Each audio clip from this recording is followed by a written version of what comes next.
नमस्कार। नए साल का माहौल है चारों तरफ, हर जगह जश्न और नई नई उम्मीदें। पर कभी सोचा है कि ये जो आतिशबाजी और मिठाइयों का शोर है, जब ये थम जाता है तो इस नए साल का हमारे लिए असल मतलब क्या है? तो चलिए जरा इस सवाल की तह तक चलते हैं। क्या ये सिर्फ कैलेंडर पर एक तारीख का बदलना है, या फिर ये हमारे अंदर कुछ बड़ा बदलने का एक इशारा है? आइए मिलकर इस पहेली को सुलझाते हैं। इस बात को समझने के लिए हम शुरुआत करते हैं उगादि से, जो दक्षिण भारत में नए साल का प्रतीक माना जाता है। इसे मनाने के तरीके बड़े प्यारे हैं, लेकिन सवाल यह है कि क्या इन रस्मों के पीछे कोई गहरा संदेश भी छिपा हुआ है? देखिए, नए साल के दिन की तस्वीर कुछ ऐसी ही होती है ना? सुबह सुबह उठना, नहाना धोना, नए कपड़े पहनना और फिर ढेर सारे पकवान खाना, ये सब मिलकर हमें बहुत खास महसूस कराते हैं। पर क्या ये एहसास हमेशा रहता है? क्या यही असली त्योहार है, या ये बस एक दिन की खुशी है? और ठीक यहीं एक बहुत ही चौंकाने वाली बात सामने आती है। देखिए, इंसान ने दुनिया में तो बहुत तरक्की कर ली है, हम चांद तक पहुंच गए, तकनीक हमारी मुट्ठी में है। लेकिन क्या हम अंदर से एक इंसान के तौर पर भी उतने ही आगे बढ़े हैं? ऐसा लगता है कि बाहरी तरक्की की इस दौड़ में हमारी अंदर की शांति कहीं पीछे छूट गई है। तो अब यहां पर ना दो अलग अलग दुनियाएं हैं, एक जो बाहर से दिखती है और दूसरी जो हमारे अंदर है। तो त्योहारों का असली मकसद क्या होना चाहिए? सिर्फ बाहर से अच्छा दिखना, या अपने अंदर की सफाई करना? एक तरफ तो है नए कपड़े, अच्छी अच्छी दावतें और बाहरी साफ सफाई, ये सब अच्छा लगता है, पर ये टिकता नहीं है। वहीं दूसरी तरफ असली चैलेंज तो ये है अपने दिल को साफ करना, गुस्सा, जलन जैसी बुरी आदतों को हमेशा के लिए छोड़ देना और इच्छाओं के जाल से खुद को आजाद करना।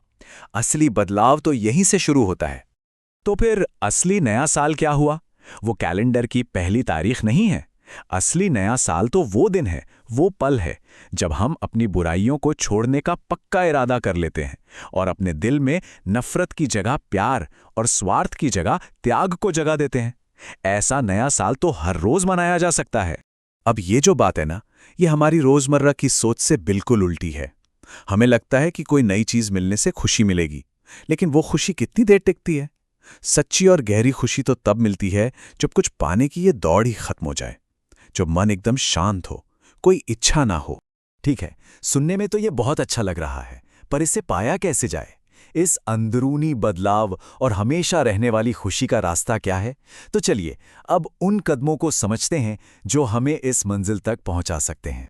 जरा सोचकर देखिए कि हर इंसान के अंदर खुशी का एक छिपा हुआ खजाना है, जिसे आनंदमय कोश कहते हैं। मतलब खुशी कोई ऐसी चीज नहीं है जिसे बाहर ढूंढना है, वो तो पहले से ही हमारे अंदर मौजूद है, बस हमें उस तक पहुंचने का रास्ता पता करना है। तो इस खजाने की चाबी क्या है? देखिए, इसकी शुरुआत होती है विश्वास से। जब विश्वास होता है तो दिल में प्यार अपने आप जागता है। सच्चा प्यार हमें सही रास्ते पर, यानी धर्म के रास्ते पर ले जाता है। धर्म हमें सच बोलना और सच्चाई के साथ जीना सिखाता है, और यही सच हमें उस परम आनंद यानी ईश्वर के सबसे करीब ले जाता है। ये एक तरह की सुनहरी कड़ी है जो एक दूसरे से जुड़ती चली जाती है। चलिए इन सारी बड़ी बड़ी बातों को ना एक छोटी सी कहानी से समझते हैं, शायद सब कुछ एकदम साफ हो जाएगा। ये कहानी एक ऐसे भक्त की है जिसकी भक्ति का अंदाज बहुत ही अलग था। कहानी के एक किरदार हैं ऋषि नारद। उन्हें लगता था कि भाई उनसे बड़ा तो भगवान का कोई भक्त है ही नहीं। तो उनके इसी घमंड को तोड़ने के लिए भगवान ने उन्हें एक काम दिया, जाओ और एक ऐसे इंसान को ढूंढ कर लाओ जिसका दिल एकदम साफ हो, सोने की तरह खरा हो। नारद जब जंगल में पहुंचे तो उन्होंने एक शिकारी को देखा और वो हैरान रह गए। एक तरफ तो वो शिकारी भगवान का नाम जप रहा था और दूसरी तरफ उसके हाथ में एक खूनी तलवार थी। नारद सोचने लगे, एक ही इंसान में एक भक्त भी और एक कातिल भी, ये भला कैसे हो सकता है? लेकिन नारद को असली झटका तो तब लगा जब उस शिकारी ने कहा कि वो भगवान के 4 सबसे चहेते भक्तों को ही मार डालना चाहता है। अब ये क्या बात हुई? कोई भक्त भला दूसरे भक्तों को क्यों मारेगा? नारद का तो सिर ही चकरा गया।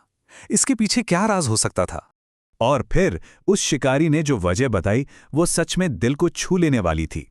उसने कहा, जब भी वो भक्त भगवान को पुकारते हैं तो मेरे भगवान को अपना खाना पीना, अपना आराम सब कुछ छोड़कर उनकी मदद के लिए भागना पड़ता है।